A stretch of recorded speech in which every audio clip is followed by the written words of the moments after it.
in the street. And so they came down, they had coolers, they made peanut butter and jelly sandwiches, they made ham and cheese sandwiches, and they ensured that, you know, they had water. And they took them around, and they had a homeless gentleman, you know, take them around to these people. Since then, and we have not done the type of work that some of these other people have done here. The children have come down about once a quarter and handed out about 250 bag lunches on the street.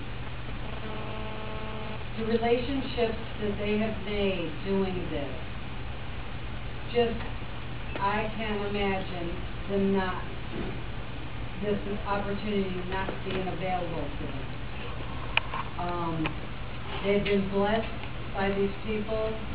It is, you know, if they're not able to do this, it's one less thing that they can do to help others out.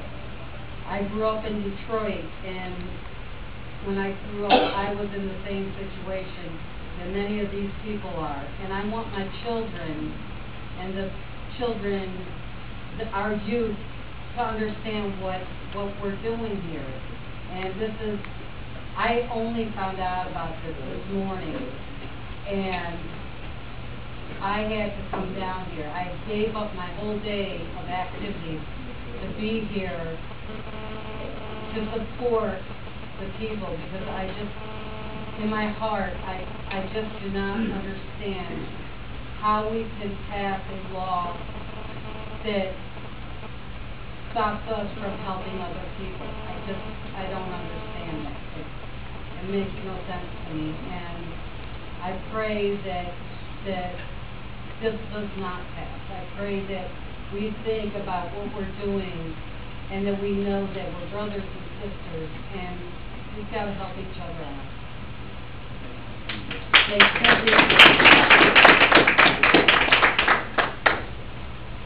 Three, D, maybe.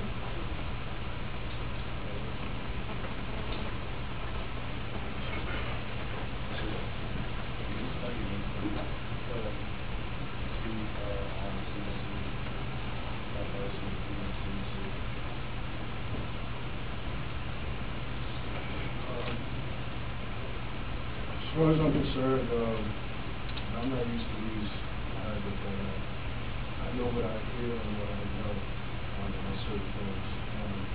There are some fundamental things that I would suggest to change the way things are with respect to the entire political process as it deals with providing services to the citizen. I think, well, without an informed populace, this is a quote, you cannot have true democracy. I think that people always throw around the term transparency, but they don't actually, you know, make the process as transparent as possible.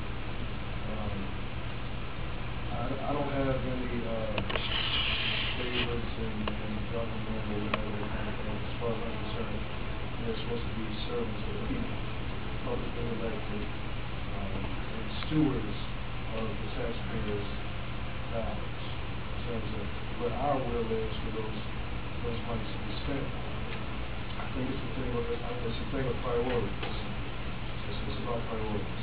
And it's also fundamentally about how much does one human being care for another. Can one human being empathize with the brother over there and saying that I could possibly experience what this human being is experiencing, so thus I will make the right decision to prevent that from happening. I remember when the president was campaigning to come into office, the current president, he was talking about spending a number of dollars for preventative medicine. Where did all those priorities go? They went by the wayside. You got an unfunded Medicare bill that passed. I mean, in other words, what I'm saying is that it's unsustainable. And it's also going to put people in some legal difficulty.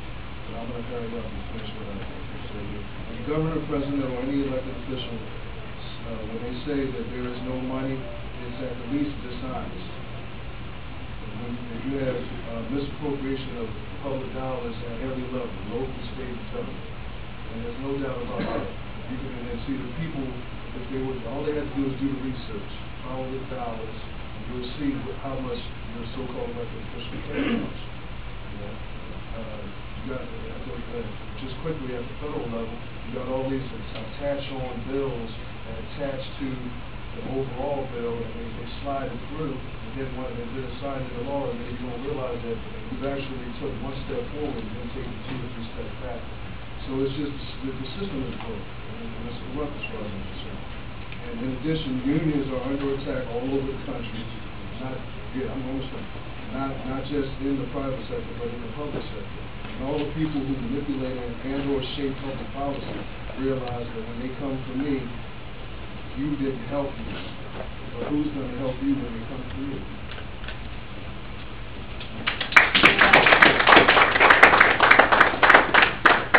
Benjamin Newton.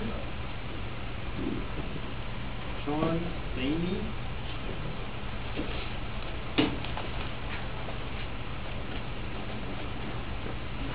Good evening, Jim.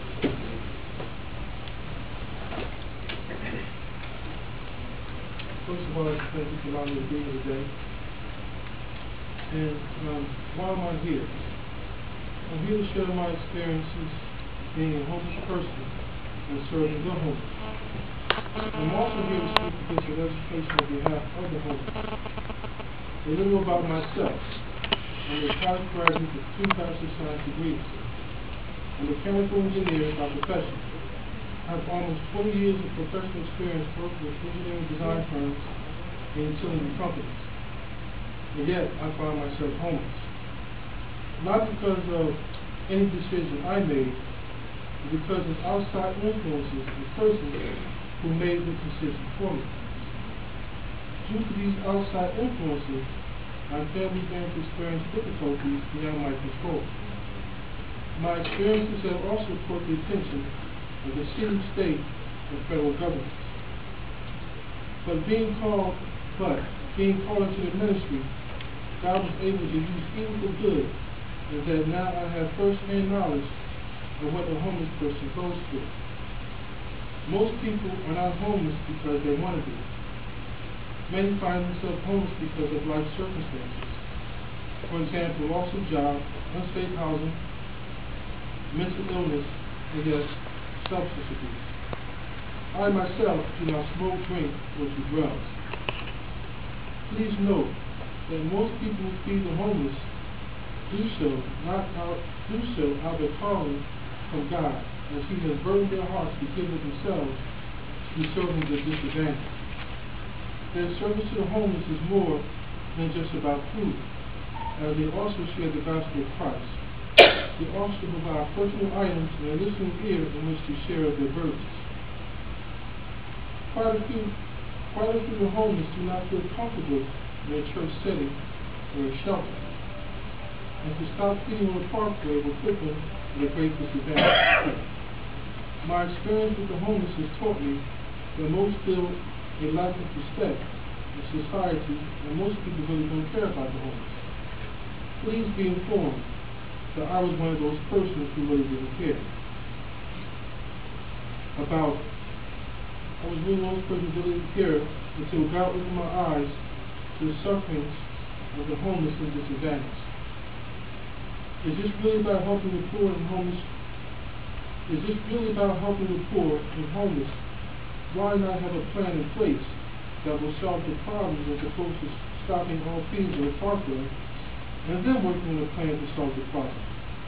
This is expedite the city government to come up with a plan where all parties are comfortable in meeting the needs of its people. I am in support of the city in finding a solution to this problem, as it will be a win-win for all interested parties. But I truly believe we should come up with a solution to solve the problem and to make a commitment to find a solution that may fall through the cracks. And I also want to ask, how many people here were sickened by eating at the parkway? I myself have not been, although I've been homeless for the last year and a half. And on another note, in my professional career, I met a homeless person who just got off the bus from another city. And he kindly asked me, he said, "Sir, I'm hungry, I'm in need of something to eat, and I have no money. I don't want to rob anybody, can you please help?" I, in turn, took him to a restaurant and gave him something to eat. Now, I would hope that none of us will find ourselves, and none of you gentlemen will find yourselves in a position of homelessness. But if you do, I would hope that you can sympathize with folks like me who have a calling to God to help those who are in need. Thank you.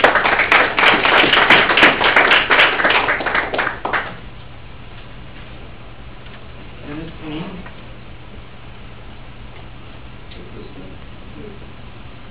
I was before a couple times that I put my name on it, I didn't call yet. Are you sure? Yeah, my name is Clara Tolkien. I apologize. I know, if I did so, I wanted to speak. Okay. I think you wrote down that you didn't, but I'm happy to after this gentleman. Okay, that was. Absolutely. Thank you for pointing it out. Good evening, gentlemen. Nice to see you once again. Invited guests and invited guests. Listen, this is an age-old issue that our country's been having. We were here over 200 some odd years ago when George Washington had that homeless camp called Valley Forge. He came into Philly asking the British loyalists for food. I mean, this is the same story all over again, except for different reasons, different time frames. This should have been past history. Okay, all I can say is, from this day forward, these guys got to tread, gently. Okay, the poor and hungry people in the city are very upset, as you obviously all know. They got their backs to the wall. Okay, the mayor of the city already showed where he stands, that he's not with the poor. Okay, that he is actually anti-poor. Okay, I mean, his actions are showing that, whatever that time show. All I can say is everybody's got to walk gently where there's a powder keg going off, and it won't be going off up in the neighborhoods. It'll be going off right where you want people to be, tourists. They know where these all are at. Okay, we're not unseen. These guys step on us every day. Okay, we're a landmine that you've got to go to back and forth from work to home. Okay, you all live within the city. Come on, man. You're all stepping on one another's feet. Okay, somebody's got to give. That's all I can say. Somebody's got to give, and it ain't going to be the poor. We give and give. Thank you. I don't want to take up too much of your time. Okay. Thank you. See you later. Clara, also do pro-life advocacy, Tolkien, T-O-L-K-E-D. It's been, I'm not talking about no issues, though there's still issues, there's this issue, but one issue is, it has to do with health. There's two health issues. One is, you do have benefits well in your hands, because you allow Planned Parenthood to come to this city to destroy lives. Second of all, you're trying to eliminate the homeless people from sitting in the parkway. So, as for that, it's bad enough you have Planned Parenthood out there for girls to destroy life. And they are licensed. But it's okay, it's not okay for people to eat. To me, that's two health issues. But they're two separate issues. That's all I have. Thank you all. Yep. I had said no, but I was my time Thomas. I said I didn't want to speak, but I do because I don't think anyone was hitting the point that I thought someone else would have hit on. Sorry, So, did you need to? Tanya Thomas.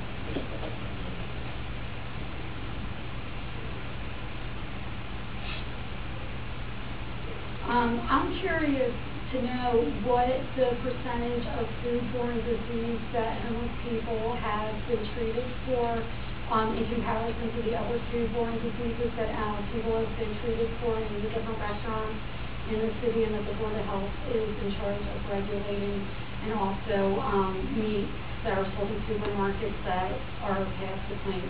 Because I would think that I was curious if it was really that big of an issue, and that's why they want to get on this and ban the hand washing. Because I've had food poisoning in restaurants. My son was exposed to E. coli in a restaurant. They were all licensed by this, And on the cheeky side, if this committee is so worried about hand washing, we need soap in the ladies' room.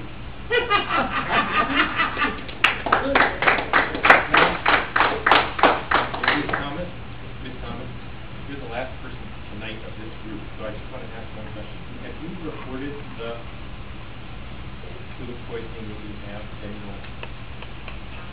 Did you report Well, it? my son had, after eating a Burger King, we found out he was exposed to one hepatitis, and he had to go be treated for hepatitis after eating a Burger King, so that was reported. The other 2 times it's happened, he just deal with it. Thank you. And the meat that I bought that was bad, I put back to the store. Dr. Swisher, can you answer her question for me? She asked a relevant question whether or not anyone that is homeless out in the streets has reported sickness due to health-borne illnesses. Well, I'm sorry? We have people waiting downstairs, so I'll answer your question, and I'm going to answer. No, just you answered hers, she was asked the question, yeah. And the answer to it is we don't know. Okay. Just as we don't know about for children's food poisoning, and we don't know about most cases of people in restaurants. Okay. Okay. Thank you. Thank you all for coming.